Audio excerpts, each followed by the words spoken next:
औज़ु बिल्लाहि मिनश्शैतानिर्रजीम। बिस्मिल्लाहिर्रहमानिर्रहीम।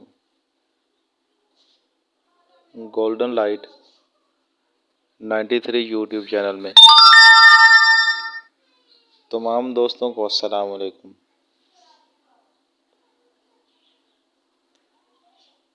आज की रिकॉर्डिंग कीमियागरी के हवाले से पारे के बारे में है।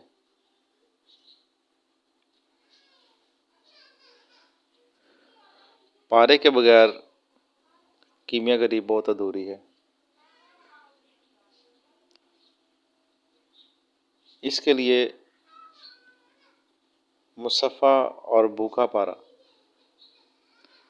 बाज़ लोग कायम पारे के चक्कर में रहते हैं, लेकिन जो नतीजा मैंने अख़ज़ किया है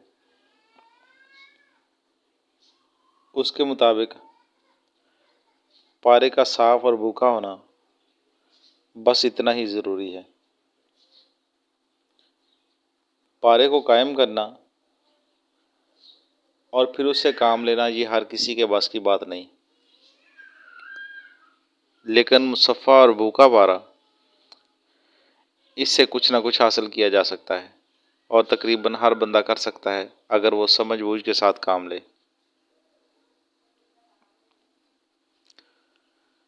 असल में पारा जितना ज़्यादा भूखा होगा उतना ही ज़्यादा फ़ायदा हासिल हो सकता है, और जितना कम भूखा होगा उतना ही कम फ़ायदा है।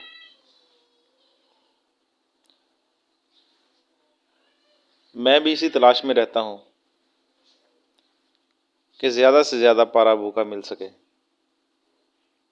उसका तरीक़ाकार क्या होगा, किस तरीके से ज़्यादा ये दाँत को, किसी भी दाँत को अपने अंदर जज़ब करने की सलाहियत रख सकता है।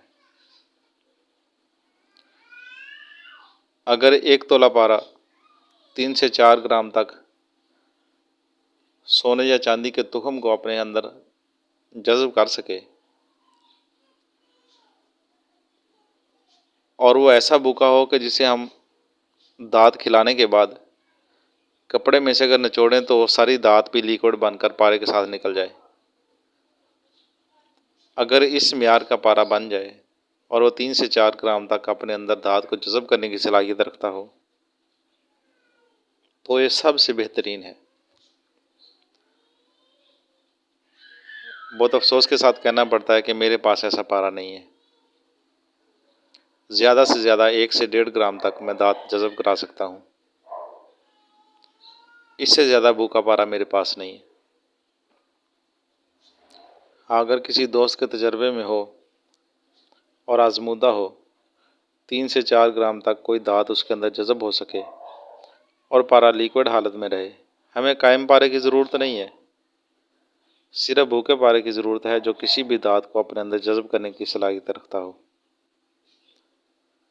अगर ऐसा किसी दोस्त के पास हो और वो मुझसे शेयर करना चाहे तो मुझे बहुत खुशी होगी। पारे को मुसफ़ा करें और दिल लगाकर मुसफ़ा करें। इसके लिए फटकड़ी के पानी में भी पकाया जा सकता है, फटकड़ी और गुड़ में भी पकाया जा सकता है। सिर्फ गुड़ के अंदर भी पानी डालकर थोड़ा थोड़ा पारे को पकाते रहें तो इसमें भी पारा मुसफ़ा हो जाता है। लेकिन एक चीज़ की एहतियात करें कि जब भी पारे को मुसफ़ा करना हो तो बर्तन स्टील का लें या फिर कोई रोगनी बर्तन लें। सबसे बेहतरीन तामचीनी का बर्तन होता है, जिसे हम लोहे चीनी का भी कहते हैं। ऐसा बर्तन हो तो वो बेहतरीन है, क्योंकि पारे की सफाई के दौरान इसमें लोहे वगैरह की या कोई और धात शामिल ना हो सके। हमारा मकसद पारे को बेहतरीन साफ़ करना है और भूखा करने के लिए इसे अमृत दारा जो होता है,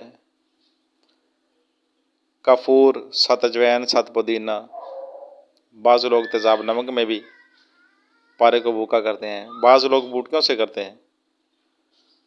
तो बूटियों में ऐसी बूटियाँ ज़्यादा कारामद होती हैं, जिनके अंदर से मल्फार की मिकदार होती है, या जो चौथे दर्जे में गर्म खुश्क बूटियाँ होती हैं, उनके अंदर पारा पकाया जाए तो वो भी भूखा करने की सलाहियत रखती हैं। हुक्मा हज़रात बूटियों के दर्जात से बखूबी वाकिफ़ होते हैं। ऐसी बूटियों में पारा जब पकाया जाता है तो वो मुसफ़ा भी हो जाता है और बड़ी हद तक भूखा भी हो जाता है। ये 1-1.5 ग्राम तक किसी भी दाँत को अपने अंदर जज़ब करने की सलाहियत रखता है।